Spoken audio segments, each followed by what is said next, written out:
I'm so happy to welcome Dorsía Smith Silva to the Audio Garden today to talk about her wonderful new book of poetry, In Inheritance of Drowning. Welcome to the Audio Garden.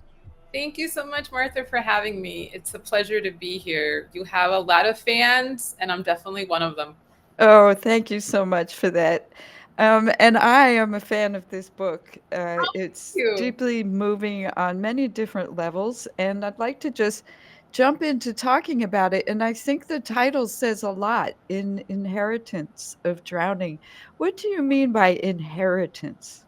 When I was thinking of the title of the book, I was thinking about the current state of the world that we're in right now, and especially with Puerto Rico and how Puerto Rico has just been drowning for so long. So, when we think about drowning, I think about the inheritance that we have of a world that unfortunately has so many problems. The biggest one right now, of course, is the environmental factors. And for those people that are wondering, well, what's going on? Why should we be concerned about the environmental factors? We have to think about global warming and climate change because it's affecting not only Puerto Rico, the Caribbean, but we have seen where it has affected Hurricane Helene in the Carolinas. We've seen it in Texas. We've seen it in Florida. We also saw the horrific wildfires in California. So the world that we have inherited, unfortunately, is one where we have to be aware of the impact of global warming, this climate crisis that we're having in Puerto Rico. We also, unfortunately, have a world where we've inherited economic drowning. We had a law passed here, Promesa, which was supposed to help Puerto Rico with its debt.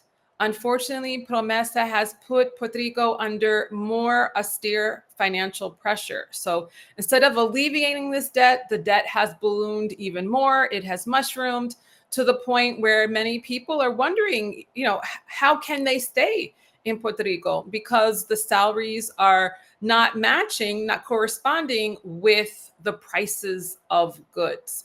And And also, where does that promesa date back to?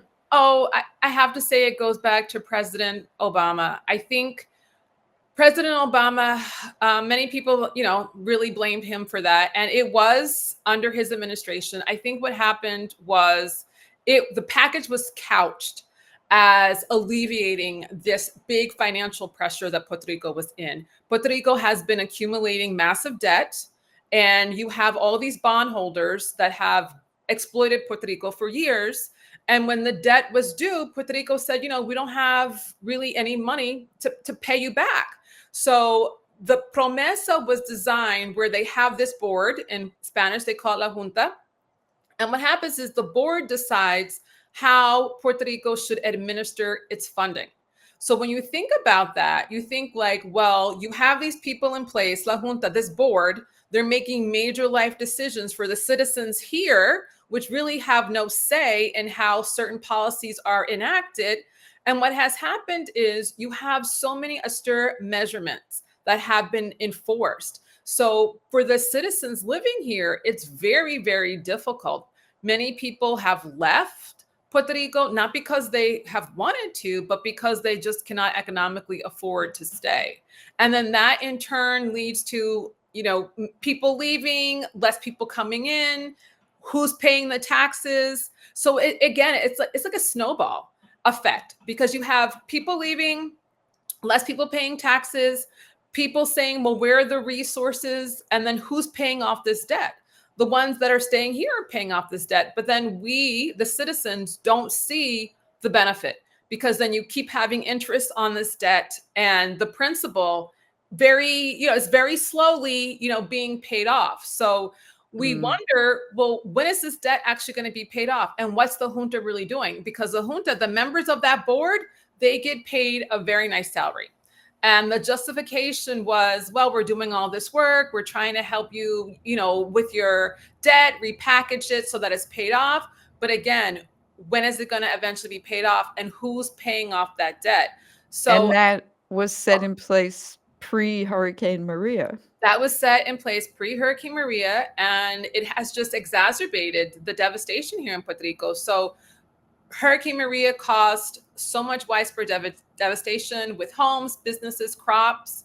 Many people also lost their lives. So when we think again about inheritance of drowning, we're literally drowning in this quagmire of economic debt, political uncertainty, because Puerto Rico, on paper, it's a territory, but in reality, it's considered a colony, because we really don't have a lot of say with certain policies, like the promesa that was thrusted upon us. We really had no say, and so the governor at that time said, okay, we're going to go with this policy, hope for the best. But it's been years later, and we see that it really hasn't resolved the key issue. So again, when we're thinking about these layers of drowning, we're thinking politically, socially, economically, we're thinking environmentally. And we also have to think, what are we leaving our children? And that's what I was thinking when I was writing this book. What am I leaving my son? My generation have inherited, a world of problems, but we were hoping a lot of that would have been resolved by now, and it really hasn't. And in so many ways, we see the situation, and I think it's just gotten worse in so many ways. It's very unfortunate, but the book itself, In Inheritance of Drowning, is calling for that social transformation. So hopefully by the end of the book, you'll say to yourself, okay, it's time. Maybe I haven't done anything before, but I'm going to do something now. And there's different ways that you can, push forward, propel a social transformation, whether it's writing a letter to a congressperson, or I was just telling my son this, having a little free library, having books accessible for others that may not be able to buy a book. A book can change a life. And I'm always telling my child, readers are leaders. It sounds silly, but the more you read, the more that you recognize that we're all so similar in so many ways. And we all have so many things to learn from each other. And sometimes if you can't afford to travel, you're not given the opportunity or the moments to travel, you can travel in a book. And I know my students are, oh, professor, we just go online, we just do everything on the internet. But also the pleasure of reading a book, what I call the tactile. You hold on to it. You can mark the pages. You can go back and highlight, you underline, star things. And I said, that's really how you grow as a person. You realize, wow, this book changed my life. This book really inspired me. So I'm hoping at the end of this book, you'll be called, to do something. And it could be something, planting a tree, helping the environment, planting a garden. Many ways you can help the environment, even recycling. I'm still surprised that so many communities do not recycle. So much waste in plastic and aluminum. It's just, have a bin, make a call, see if you can have a recycling center. And recycling centers, you can tell them, here's a spreadsheet of the money you can make, because sometimes people are more inclined if there's a financial motivation. So I think if people realize, I'm helping the environment, I'm helping my community, I'm helping the earth, there's so many benefits there. Why not? Why not, indeed. You mentioned that you're a professor that's at the University of Puerto Rico. Yes, that is correct. Yes, and so you are based in Puerto Rico right now, but what unfolds in this book, which is, it's poetry, but it's part memoir, I would say. And you were forced for a time to come to the mainland after Hurricane Maria, and really, well, let me say, because you were talking about climate change, and I think some people might be inclined to say, well, Puerto Rico, they should expect hurricanes.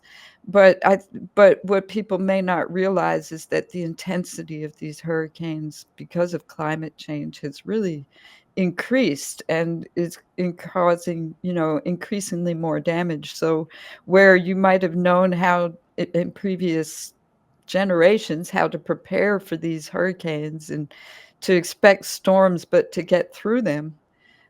They're now becoming, more and more horrific. And as you mentioned, like even in North Carolina with Hurricane Helene, and we did feel it here in South Carolina, but it was truly devastating around the Asheville area.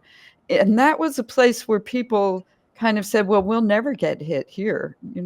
Hurricanes don't happen here. And so And as with the fires, all of these things that you mentioned, the intensity has increased, and where people thought there might be a safe place to go, or there might be places where people should just assume that they're going to have to face these things, the reality is that the intensity of these storms and the frequency and the locations are all have all changed, and are causing more upset and more uncertainty as we face this future that our future generations will be inheriting from us. So I just have to reiterate, your message to people that, we do need to wake up and do whatever we can, wherever we can, to try to address these issues.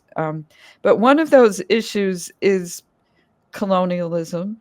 You mentioned Puerto Rico is a territory, or really could be called a colony. And, the problem with that could be said to be capitalism. And you, as you went to the mainland, you come back, you address um, Blackness within this whole picture. And I'd like to ask you how you went about thinking about assembling, these poems that you did. It focuses on Hurricane Maria, but really does have some other focuses that you bring together, that they are related.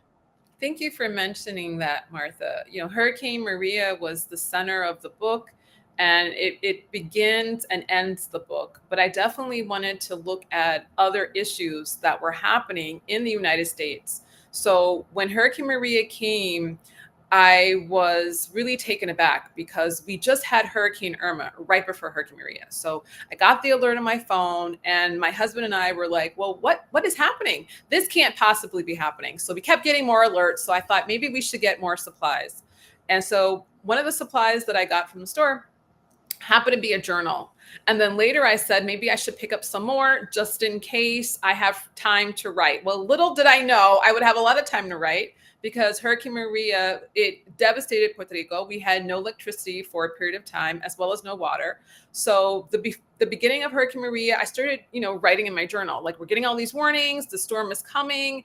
And I just really wanted to process what I was feeling. I had no idea at the time that what I would write would turn into a book. And so I was just processing everything from, there are no traffic lights. This is what it's like to drive in the road without traffic lights. This is what it is waiting in line at a supermarket. And this is what it's like when I encounter, nature. I have a poem in the book called The Bee, which was based on a true story of this poor bee that was trying to pollinate my brassiere outside. And it was disoriented, like we all were at that moment. And I thought, here's this poor, helpless bee trying to pollinate something that has no pollen. And I said, we're all in a sense of disarray. So I wrote about it in my journal. So some time took place between writing in my journal and looking at my journal again. And this was in 2020 when I said, okay, I think these are poems in my journal. And at that moment in 2020, there was this big push in the United States for Black Lives Matter, more accountability, looking at racial tensions. And so I said, I can't have this book without looking at what's happening, because the oppression in Puerto Rico, it's the same oppression happening against BIPOC people, and that's for Black, Indigenous, people of color, BIPOC, in the United States. And I said, I have to write about it. So that also is put in the book as a part of that shared commonality of oppression, that same yardstick, that same measurement that so many people every day are feeling in marginalized communities. So I wanted that also to be a part of the book, which is in the middle of the book. So in the beginning, Hurricane Maria, it ends with Hurricane Maria because hurricane season is a cycle. Every June to November, it's a cycle. However, as we have seen, most hurricanes in Puerto Rico that struck are normally in September. But last summer, we had a very active hurricane season. Thankfully, we were not harmed, but the season was very active. It was active in an earlier way, and the hurricanes were stronger. Just that the bands, as we know, hurricanes are unpredictable. The bands didn't strike Puerto Rico, but they went elsewhere. And places like Asheville, which many people said, well, we have the mountains here, hurricane bands will never come. they'll break up before they get here. We saw otherwise. And so that's really also the call for other people. Many people have said, global warming happens elsewhere, but we've seen wacky weather with extreme winter storms, more tornadoes. We've seen this. So we can't just say, oh, Florida, Texas, you're used to it. Oh, California, you have the fires. Oh, the Caribbean, you have the hurricanes. We're seeing, extreme weather affect many places, to the point where, as you mentioned, Martha, we have to wonder, well, where are we safe? Well, what's going to happen? And who's going to be next? And as far as looking at certain pockets in the United States, marginalized communities, we can sort of see, it's 2025, how many of the issues in the book are still very relevant today. There's still Even more so, I think. there's a lot of racial tension. I have a poem in the book about migration. And this was before I realized that the migration issue was going to be such a crisis. And many people say, well, why do you care? You're a US citizen. Why do you care about migration? And I tell them it's because there are laws on the books about migrants welcoming those that have either they're fleeing from political issues, violence, etc. Sometimes it's also environmental factors, which is why people are trying to leave their homelands. But there are laws, and those laws allow migrants certain ways to enter the United States legally. So what then happens is you have, again, these pockets of people that are now saying, well, we just don't want these migrants or certain migrants or any migrants. But then what happens to the laws? So it seems like in some ways, there's some either circumvention or people enacting certain policies that are going against other policies. So I write about that in the poem Migration, because even as the migrants are being sent back to their homelands, for some of those migrants being sent back, they don't have anything there. So when they have nothing there, the idea is, I'm just going to come again.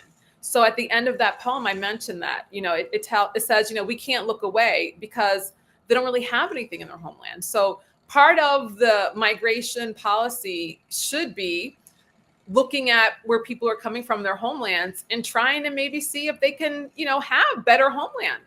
And I have to add, what part have we as the United States played in the fact that they don't have the things that they need to have in their homeland, going Exactly. back to the whole idea of capitalism and colonialism. This is another inheritance.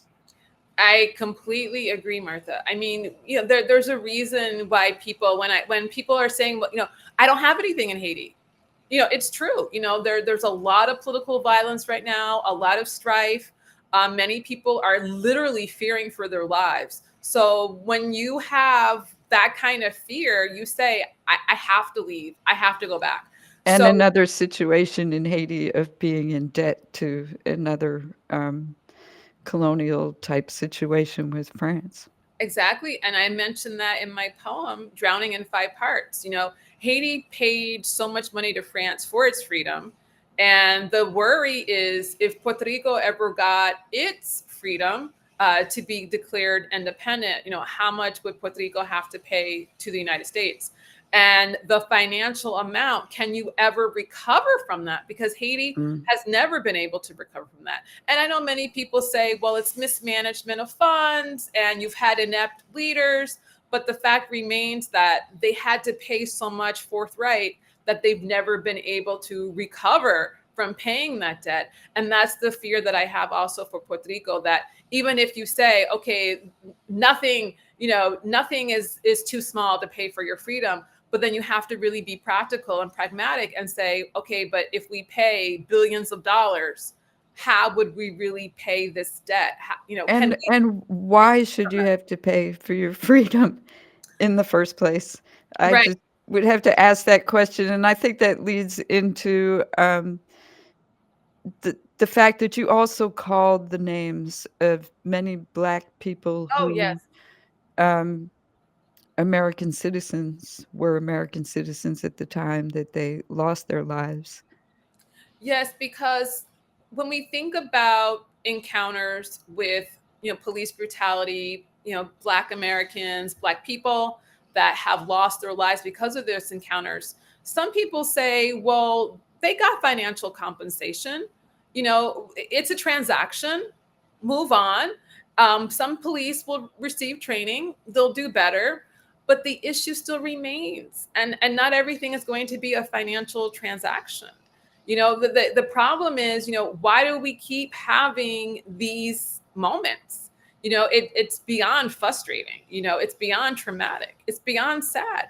It's just devastating that we keep having, one moment after the other, where especially, Black and brown people and a disproportionate amount are killed after an encounter with a police officer. So a lot of that has to change. And part of the social transformation also has to be that, in order for a nation to be great, citizens have to be treated equally. And unfortunately, we only see that again in certain pockets. You have too many disenfranchised communities that have not seen equality for a very long time. And I know some people would probably say, have they ever, seen equality? That's a question mark. I'll leave that to the policy experts to debate. But as far as the book goes, the book questions that, because I also have the poem Everyday Drowning and While Black. And both poems really call into question about how Black and brown people are being treated on everyday moments. You're sitting down, having a moment, you're suspicious because, you're a Black or brown person in a space that people feel uncomfortable having you in. But that's their problem. They're the ones feeling uncomfortable, not you. You're just sitting there minding your business. But then the police are called, an encounter happens, and because you're in this public space that certain people don't want you to be in, you could have a very unfortunate encounter. So we've seen this Or time. even in your private space, as you mentioned. I have to think of Breonna Taylor when you Yes, mention all this, since she was in her own bed in in her her own own home. home. And again, I know some people would say, well, they had, the wrong warrant, a wrong address. But again, someone's life was taken. Right, right. The person was in, her own abode and her life was taken. And we haven't really seen accountability for that either, unfortunately, because again, we have seen, well, it was an accident. We're going to, look at the no knock warrants now, but we don't say, I'm not hearing, we're sorry. We're going to assume, greater responsibility. We're going to make sure that this doesn't happen again. We're going to look into using non-lethal methods when we do have these type of warrants. We're going to triple check to make sure we have the right address. So, people would say, but they're under so much pressure, the police officers. This is not an issue of that. We're looking at the end result, which are everyday citizens are dying. All the Everyday ways that citizens, we could drown. all the ways that we can drown. And the fact Yes. that they keep having, they keep happening, they keep happening, they keep happening. So we keep inheriting all of these problems. And unfortunately, there's, I don't hear a lot of solutions. And I don't see a lot of solutions. So the book is calling forth, well, community, if it's going to be up to us, then let's go. You mentioned a bit about your process of writing this book. You were keeping a journal and you felt like a lot of that was poetry. Maybe you could tell our writing audience a bit about your journey to getting to publishing the book. I would be happy to. As I mentioned, I started keeping a journal before Hurricane Maria, and this was just everyday thoughts. And I know that some writers do this. Some people keep thoughts on a piece of paper or on the phone. Now I keep everything on my phone because I'm sometimes too far away from a pen and paper. And if it's like a word or an idea, I'll make sure that I write it in my phone. And sometimes that word or idea will center the poem. So within Inheritance of Drowning, I kept a journal. throughout Hurricane Maria, and even after I was keeping a journal, because it's such a very strange sensation to go through this traumatic event of not having electricity or water, not having cell phone towers. There was a moment where we were literally trapped in our area because the trees had fallen and we couldn't get out. And then once you start going out, then you're trying to find family members. Are they okay? And then you're trying to have, I put this in quotes, a sense of normalcy of, well, can we, have a moment of just, going for a walk? Before Hurricane Maria, I would go for, my walk every day. But there was so much debris with leaves and just, scattered, pieces of furniture everywhere. So once that got cleared, then it was the worry of, well, are we going to be safe just going for a walk? Because there were still moments where you had to walk over smaller branches. The bigger ones had been removed and cleared, but still there was just so much fear. So I was just writing about everything. And after Hurricane Maria got back to, okay, now we can return to work. Now the power is back, the water is back. Now you can drive in your cars. Then I started thinking, let me see what I have in my journal. And then I realized I wasn't quite ready yet to read what I had in my journal. So I just put it away. I put it on a shelf and went back to work, went back to my everyday life, my routine. And it was some years later, actually, sometime later, where I discovered the journals. And I thought, oh my goodness, let me see what I wrote during Hurricane Maria. So when I was reading it, I thought, wait a minute, what I have here is basically poetry. I didn't realize what I was writing basically happened to be, poetry. And so at that time, I started taking some workshops because now we have the pandemic and I have the time to take some workshops. And I was taking a workshop at Bread Loaf. And the instructor, he said, well, I think you may have something here, for a chapbook. And I thought, And then I said, I think I have enough poems for a book. And he said, go for it. And so I thought, oh my goodness, let me see what I can do. And so then I started also writing more because at that moment, as I mentioned, we had Black Lives Matter. You had a lot of different kind of unrest. And then what happened? COVID. So I said, I have to have a COVID poem in the book. And so I wanted Puerto Rico to be the center of the book with Hurricane Maria. So then I thought I'm going to have it be the beginning of the book and the end of the book. And again, the inheritance of drowning, because it's like a circle, like this big cycle that we keep inheriting all of these issues. And then the middle of the book, I thought, okay, this is like a journey where you have going from Puerto Rico to the US and then back to Puerto Rico. So I put in the middle the other poems, which were focusing on a lot of the issues that I wanted to address as far as the social, political, and racial injustices in the middle of the book. But then, thanks to my press, thank you so much for making this CavanKerry Press. CavanKerry Press, thank you so much. Barron, who works with CavanKerry, he made the wonderful recommendation. He said, well, Dorsia, you have many poems in the middle section. What about having like a little break, like a little divider in the middle? And I thought, oh, that's great. Because I didn't want also readers to get slowed down in the process. So thank you, Barron. Thank you, CavanKerry Press, for making the recommendation, which I gladly accepted. And the book then took shape. As far as getting it to CavanKerry's hands, they have an open call. I encourage everyone out there listening to think about CavanKerry. They really take great care of their writers and the writing process.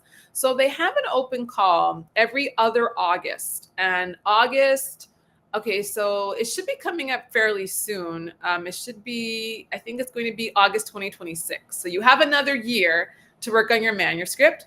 So they have an open call for manuscripts in 2026, August. So I sent mine off to CavanKerry. And this is, I believe, 2022. I sent it off to CavanKerry.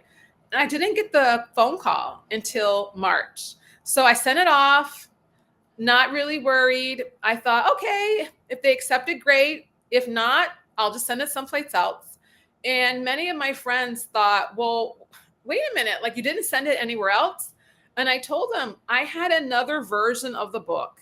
And that version was centered around ghosts because I have a poem in the book called Ghost Talker Poem. So I thought I'll just have poems about ghosts and being invisible. So I had a completely different version of In Inheritance of Drowning packaged around ghosts. I sent that off to Sundress Press, and it was long listed.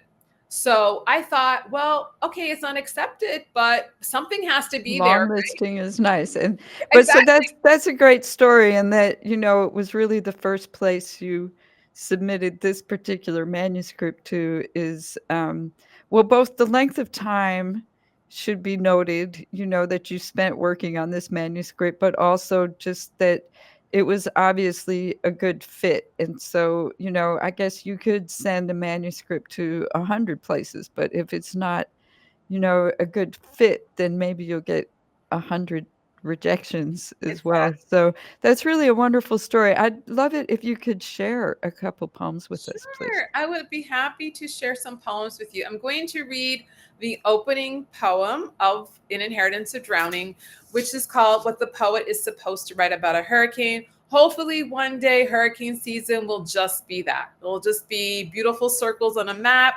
That is it. We don't have to think about the devastation that a hurricane will bring.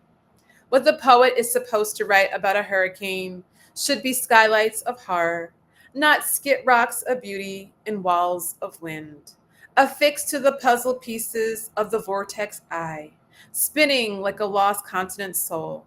How the lively whip should stun the mouths of gravity, hissing without hesitation, engulfing the stench of uprooted dirt and grass.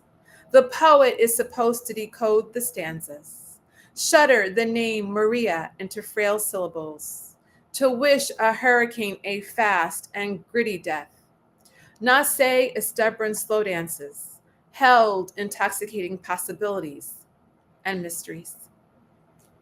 The next poem I'm going to read is called The Bee, and this is a special one in my heart because I really do think about how humans, the environment, the creatures on this earth, we're all connected. And if we think of all of us more as kin, then I think we'll treat the earth and the animals, the insects in a better way.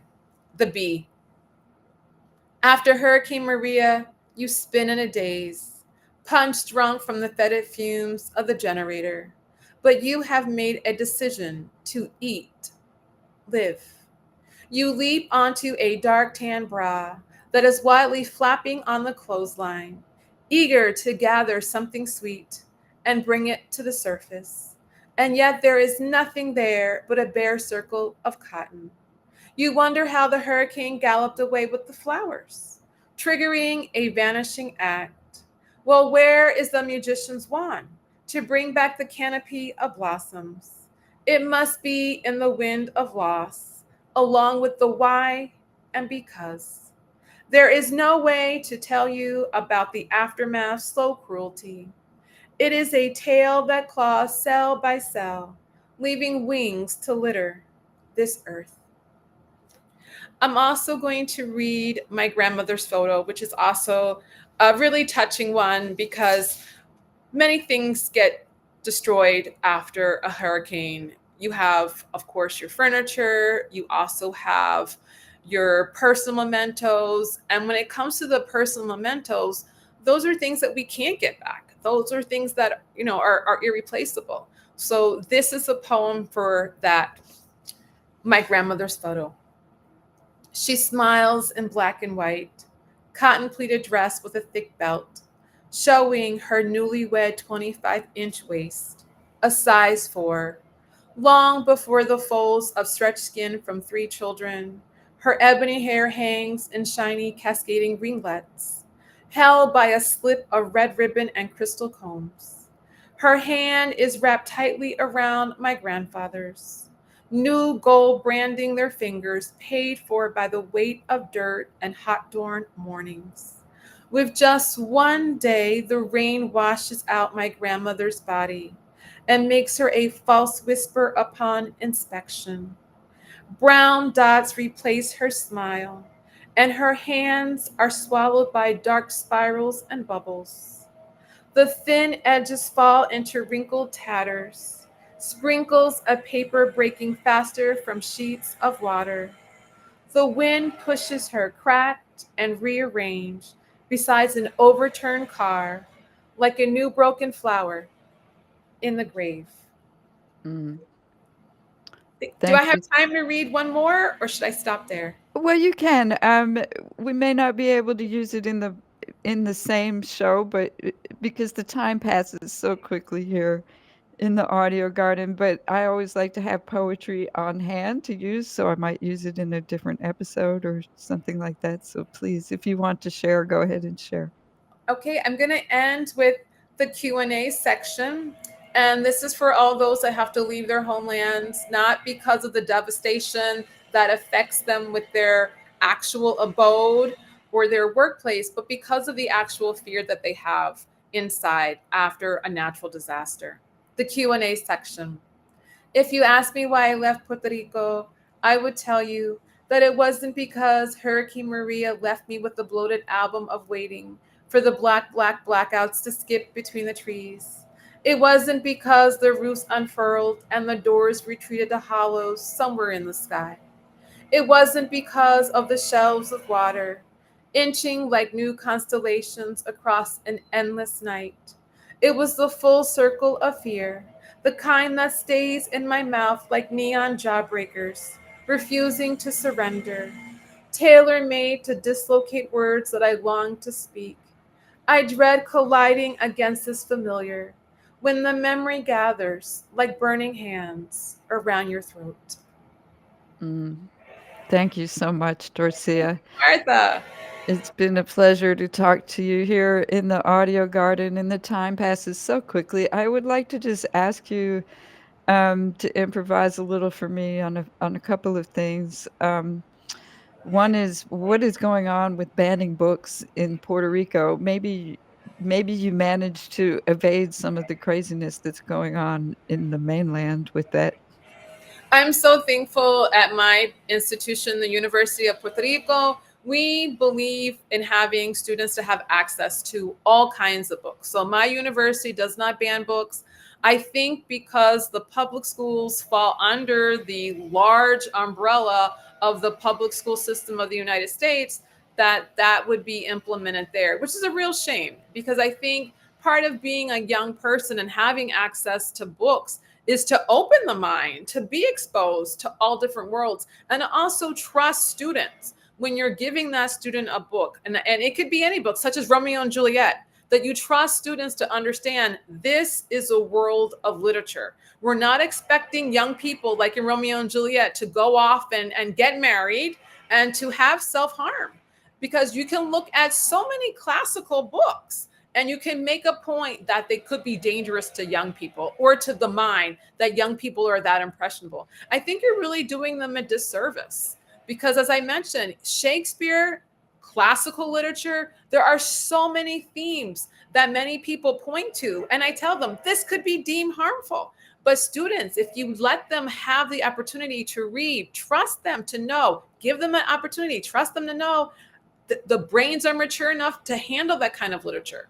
But unfortunately, they want to keep them not really, having exposure to certain moments of history, not being exposed to classical literature. And I think, people are fearing that because once they read that, then they'll say, wait a minute, this is what's been going on in history. This is what's going on in contemporary society. We need to make some changes. So I think Mm. people get afraid of that because knowledge it's a weapon.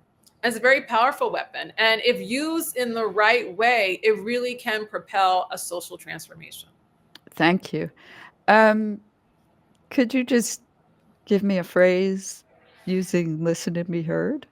Yes, listen and be heard. Remember that poetry is a way to overcome our silence. Thank you, Adrienne Rich, for, putting forth that quotation into the world. Thank you for that. And what about "we the people"? We, the people, have the power to be heard. So remember that the time to act is now. It's time for a social transformation.